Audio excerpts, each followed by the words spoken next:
রায়হান, তুই তোর বাঁশি বাজানো বন্ধ করবি এখনই, আর কোনোদিন বাঁশি বাজাবি না। কেন কাকা, আমি কি করেছি? কি করেছিস?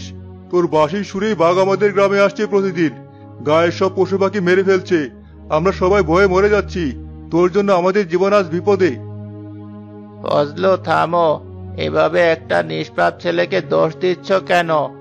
বাঘ আসার কারণ যে ওর বাঁশি, তা তো তুমি নিশ্চিত নও। দোষ দেব না তো কি করব? আমার হাঁস গেছে, কামরুলের ছাগল গেছে, মিনার মুরগি। এর কারণ কি? আপনি নিজেই তো বললেন বাঁশির সুরে বাঘ আসে। আপনি এখন নিজের কথা অস্বীকার করছেন। হ্যাঁ দাদু ভাই, আপনি তো নিজেই বললেন, এখন আমাদেরকে বাঁশির দোষ দিতে মানা করছেন কেন? কিন্তু আমি তো শুধু একটু বাঁশিই বাজাই, আমি কি করে জানবো এসব? ভাইয়ার কোনো দোষ নেই, সে তো শখের বসে বাঁশি বাজায় আর আমাদের আনন্দ দেয়। দয়া করে আপনারা ওকে আর কিছু বলবেন না, ছেলেটা ভয় পেয়েছে, ও তো আর জানে না কি হচ্ছে গ্রামে। ভয় পেলে হবে না, বাঁশি বাজানো বন্ধ করতেই হবে। গ্রাম বাঁচাতে চাইলে এটাই একমাত্র পথ। শোনো সবাই, বাঘ এসেছে কারণ বন উজাড় হচ্ছে, তাদের খাবার কমে গেছে, মানুষ নির্বিচারে গাছ কাটছে, বনভূমি ধ্বংস করছে, তাই তারা নতুন জায়গার খোঁজ করছে, খাবারের খোঁজে লোকালয়ে আসছে। রায়হানের বাঁশি হয়তো তাদের কৌতূহল বাড়িয়েছে, কিন্তু বাঁশি কোনো বিপদ ডেকে আনেনি, বাঁশি তো তাদের পথ দেখিয়েছে। তাহলে এখন কি করব দাদু? বাঘকে তো আর ফুলের মালা দিয়ে বিদায় করা যাবে না, তাকে কি মিষ্টি কথা বললে সে চলে যাবে? আমরা বাঘ তাড়াবো না, আমরা তাকে তার জায়গায় ফিরিয়ে দেব। কিভাবে? তাকে কি আমরা গাড়িতে করে জঙ্গলে রেখে আসবো? রায়হান, তুই আজ রাতে আবার নদীর পাড়ে যাবি তোর বাঁশিটা নিয়ে। এ কি বলছেন দাদু? একটা বাঘের মুখে বাচ্চাটাকে তুলে দিবেন? পাগল হয়ে গেছেন নাকি? আমি এটা হতে দেব না। আমি জানি আমি কি বলছি। বাঘ হিংস্র প্রাণী হলেও বনের প্রতিটি প্রাণীর একটা নিজস্ব ভাষা আছে, আর রায়হানের বাঁশির সুর হচ্ছে সেই বাঘের ভাষা। এটা দিয়ে আমরা বাঘটাকে পথ দেখাবো, তাকে মনে করিয়ে দেব তার আসল জায়গা কোথায়। কিন্তু আমার ছেলেটা যদি বিপদে পড়ে, আমি তাকে কিছুতেই যেতে দেব না। আমি ওর সাথে যাব, কিন্তু ওকে বাঁশিটা বাজাতেই হবে। ওর সুরেই বাঘ এসেছে, ওর সুরেই সে শান্ত হবে। আমি ওর পাশে থাকব। আমি যাব দাদা ভাই, যদি আমার বাঁশির সুরে গ্রামের সবার ভালো হয় আমি যাব। আমি আমার গ্রামকে বাঁচাতে চাই। তাহলে আমিও যাবো আপনাদের সাথে। যত যাই হোক, রায়হান আমাদের গ্রামের ছেলে। আপনি বয়স্ক মানুষ, আপনার হাতে আমি ওকে একা ছেড়ে দিতে পারবো না। ঠিক আছে, চলো তবে আমাদের সাথে।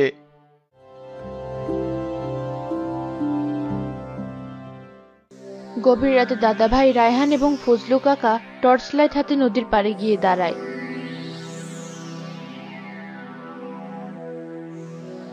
দাদু, আর কতক্ষণ? আমার বুক ধড়ফড় করছে। যদি কোনো কিছু ভুল হয়, আমি তো ভয়েই মরে যাব। ভয় পেও না ফজলো। রায়হান, প্রস্তুত তো? হ্যাঁ দাদা ভাই। তাহলে শুরু করো। যে সুর দিয়ে ওকে ডেকেছিলে সেই সুরে ওকে পথ দেখা। শান্ত আর মধুর সুর, এমন সুর বাজা যা ওকে মনে করিয়ে দেবে ওর নিজের জগৎ। রায়হান বাঁশি বাজানো শুরু করে। কিছুক্ষণ পর জঙ্গলের গভীর থেকে একটি হালকা নড়াচড়ার শব্দ আসে। ঝোপঝাড়ের আড়াল থেকে একটি বিশাল সুন্দর বাঘ বেরিয়ে আসে। বাঘ, বাঘ চলে এসেছে দাদু। বাজা রায়হান, বাজা, ভয় পাস না।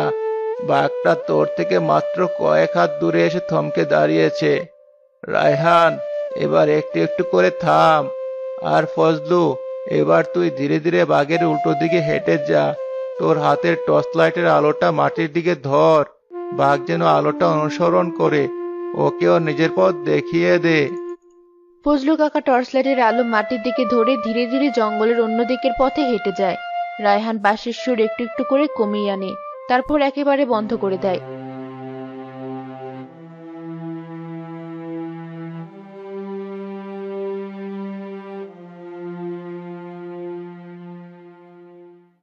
চলে গেছে, বাঘ চলে গেছে। দাদু, আপনি ঠিকই বলেছিলেন। রায়হানের বাঁশির সুরই তাকে ফিরিয়ে দিয়েছে। আপনি তো জাদু জানেন দাদু। ও আমার দিকে তাকিয়েছিল দাদাভাই। তার চোখে কোনো ভয় ছিল না, রাগও ছিল না। সেজন্য আমার সুরটা বুঝছিল। হ্যাঁ বাবা, বনের প্রাণীরা আমাদের শত্রু নয়, তারা বনেরই সন্তান। আমরা যদি তাদের জায়গা কেড়ে না নিই আর তাদের প্রতি সম্মান দেখাই, তাহলে তারাও আমাদের ক্ষতি করবে না। তারা শুধু তাদের নিজেদের পথ খুঁজে ফিরছিল।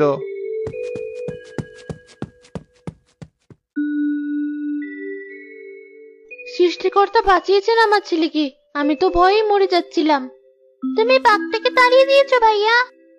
রায়হান, আমাকে ক্ষমা করিস বাবা। তোকে ভুল বুঝেছিলাম। তোর বাঁশির সুরে আজ আমাদের গ্রামকে বাঁচালো। তোর মতো ছেলেরই তো দরকার।